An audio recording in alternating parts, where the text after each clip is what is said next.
Hey guys, good morning. Here I am with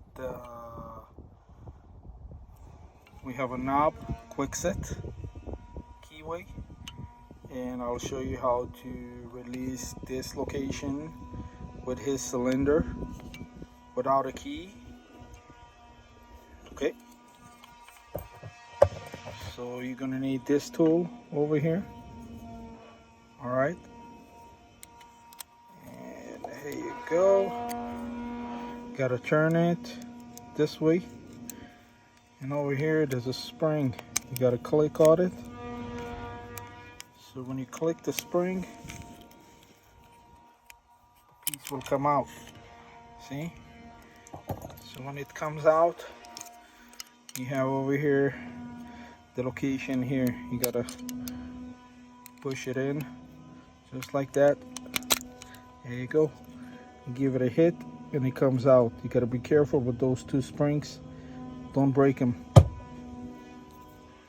Gotta bend them a little bit because you're gonna have to put it back in. Okay. And then you gotta take that tool out.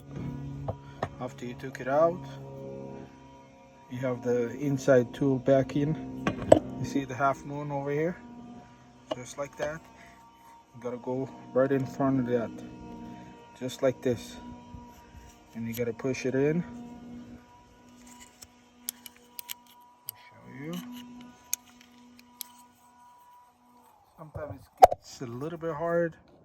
So you gotta go from the top and on the same time just push it in. There you go. So we pushed it in. You gotta put some force on it, but it's an old knob and can still work it out. That's it. So pretty much this is where the cylinder is, right there, and that's it. Thank you for watching, guys.